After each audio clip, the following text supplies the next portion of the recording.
Ang kwento ni Juan Tamad.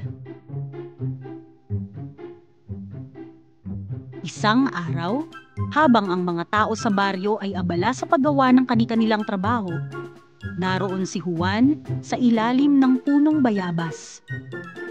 Sa halip na pitasin ang bunga, naghihintay siya na ito'y malaglag sa kanyang kamay.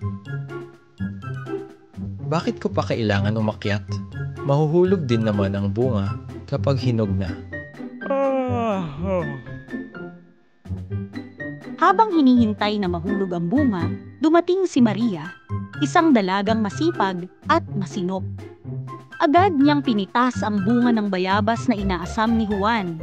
Nang siya ay matapos, ay pinagsabihan niya ang binata. Nako, Juan Tamad, hindi ka talaga matututo. Dapat ay gawin natin ang mga bagay na nararapat at huwag tayong maghintay na dumating ang lahat sa atin nang walang kahit anong pagsisikap. Napahanga si Juan sa tinataglay na katalinuhan at kasipagan ni Mariang masipag. Dahil dito ay napagpasyahan niyang ligawan ang dalaga. Kinabukasan, dumalaw si Juan Tamad sa tahanan ng dalaga. Kasama ang palad, ang ina ng dalaga ang sumalubong sa kanya. Tila hindi masaya ang matanda sa pagdating ng binata. Nang tanungin ang pakay nito sa pagbisita, ay natanong na rin ng ina ni Maria kung bakit kilala ang lalaki sa pangalang Juan Tamad.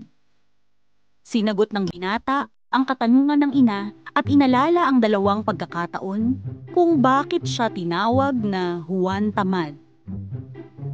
Isang araw, inutusan si Juan ng kanyang ina upang magbenta ng puto sa palengke. Juan, ibenta mo itong puto sa palengke. Huwag kang babalik na wala kang kita. Oh, sige po inay.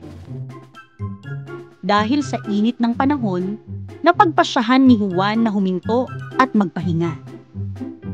Ang init-init. Pahinga muna ako. Baka mamaya maubos naman ito agad. Sa kanyang katamaran, nakatulog ang binata at nakalimutan na ang kanyang paninda. Nang siya'y magising, nagulat si Juan na ubos na ang kanyang puto. Kinain na ito ng mga palaka. Sa ikalawang pagkakataon naman, ay muling inutusan si Juan ng kanyang ina. Nakatanggap kasi ito ng trabaho na magbenta ng palayok sa palengke. Habang naglalakad, nakasalubong niya si Mariang masipag na sakay ng bisikleta. Dahil sa pagkaantok ay di napansin ni Juan si Maria, kaya naman ay nabangga siya ng dalaga at nabasag ang kaniyang bitbit na palayok. Dahil wala siyang pambayad, napilitan si Juan na mag-isip ng paraan. Ginawa niyang gamot sa galis ang pinong durog na palayok at ibinenta ito. Kahit nagbago siya ng kaunti, nanatili pa rin ang kanyang katamaran. Niligawan niya si Mariang masipag, pero pinauwi siya ng ina nito at pinagbawalang bumalik. Sa halip na sumuko, tinanggap ni Juan ang hamon ng mga magulang ni Maria. Para patunayan ang sarili, ay nagpasya siyang baguhin ang sarili. Natutunan niyang gumawa ng mga gawaing bahay, maging masipag, at maging maayos sa mga bagay. Kalaunan, hindi na tinatawag si Juan bilang Juan Tamad, kundi Juan Tama, dahil sa kanyang pagbabago. Nagsumikap siya at napatunayan sa sarili na lahat ay posible kung magtitiis at pagbubutihan ang kanyang mga ginagawa.